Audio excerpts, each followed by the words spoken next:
Boa noite. Neste vídeo aqui, a gente vai começar a falar sobre posições relativas. No caso, as posições relativas quando a gente tem duas retas.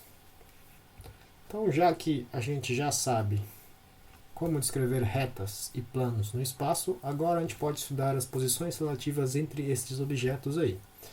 Por exemplo, qual que é a relação que tem, ou qual que é a possibilidade quando a gente tem duas retas, dois planos, um plano e uma reta, certo? Um ponto e um plano, e as coisas, as quantidades envolvidas, por exemplo, ângulos, distâncias.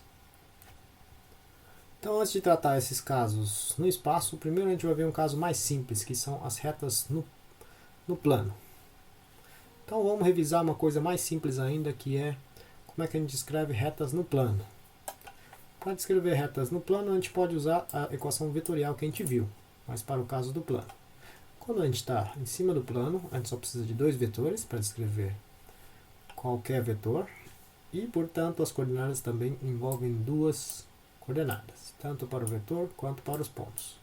Então, se eu pegar essas coordenadas aqui do ponto A, x0 e y0, esses são fixos.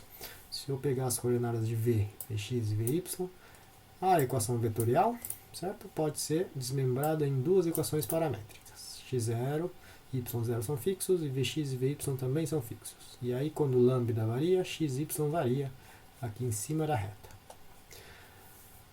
Por exemplo, a gente pode isolar lambda aqui.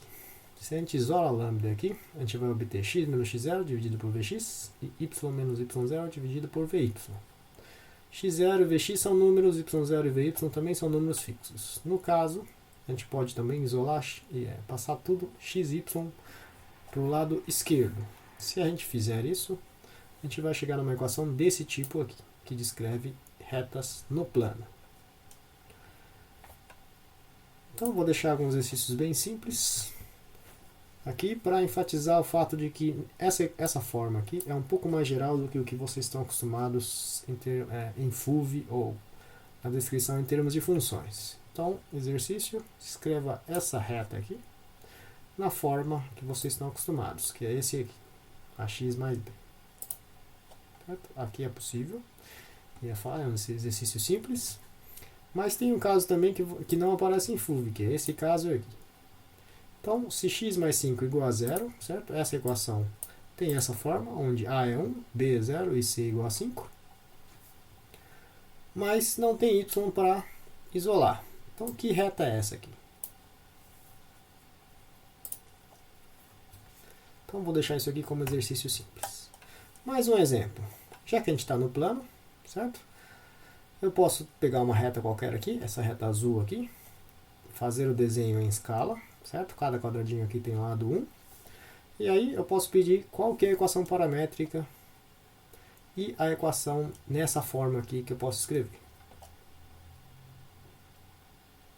Então, resposta. A gente pode identificar os pontos. Por exemplo, esse ponto A aqui tem coordenadas o quê? 1 aqui na direção x e menos 1 na direção y. Então, tem coordenadas 1 e menos 1.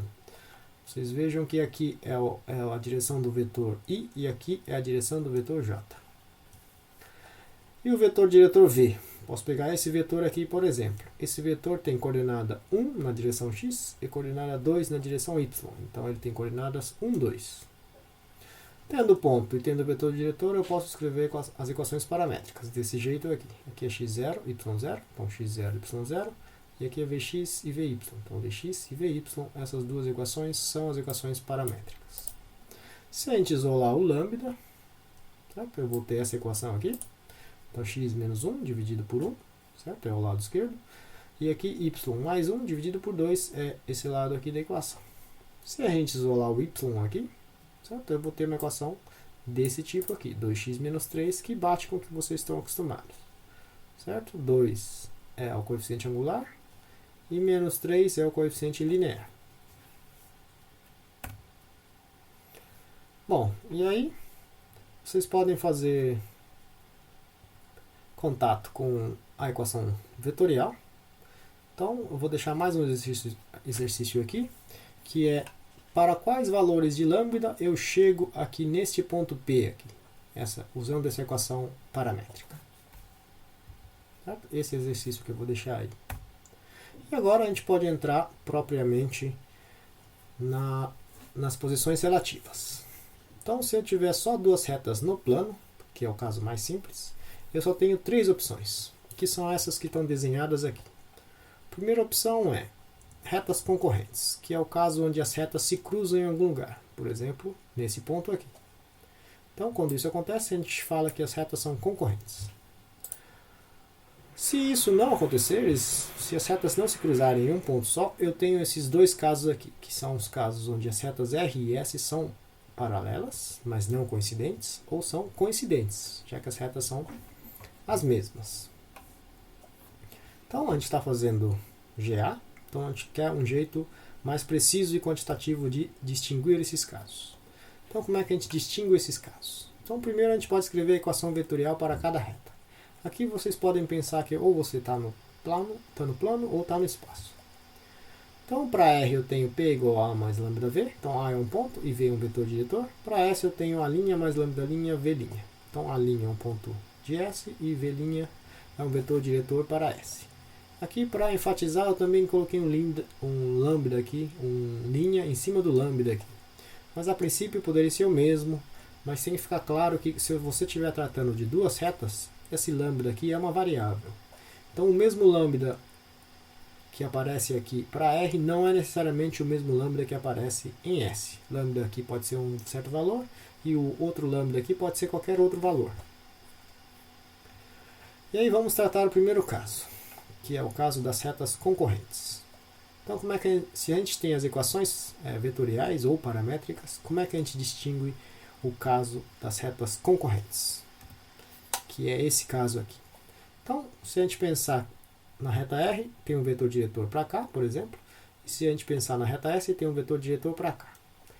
Então, qual que é a relação que tem entre esses vetores diretores?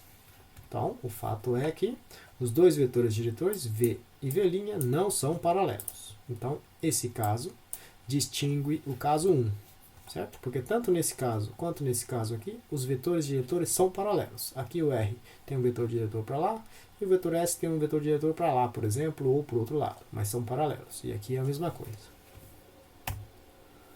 Beleza. Então, a gente sabe que se os dois vetores diretores, V e V' são paralelos, a gente vai estar no caso ou no caso 2 ou no caso 3, que é o caso de vetores paralelos, não concorrentes, certo? Não coincidentes, aliás, ou o caso onde as retas são coincidentes. Então, como é que eu distingo o caso 2 do caso 3? Então, no primeiro caso aqui, no caso 2, que as retas são paralelas, mas não coincidentes, que é esse caso aqui, o que a gente tem que checar? Então, a gente já está no caso onde V e V' são paralelos, mas o que a gente tem que fazer é pegar um ponto em R aqui, por exemplo, um ponto aqui, e ver se esse ponto também está em S.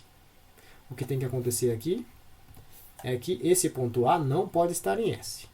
A princípio você pode fazer isso para todos, mas checando para um ponto só, você já checa esse caso aqui. E como é que a gente distingue esse do caso das retas coincidentes? Nesse caso, você pega um ponto A na reta R, mas esse ponto A também tem que estar em S. De novo, você pode fazer isso para todos os pontos, porque todos os pontos vão coincidir. Mas, checando para um ponto, você já decide que é o caso 3. E aí a gente pode falar das posições relativas de duas retas no espaço agora. Mas eu vou deixar isso aqui para o próximo vídeo.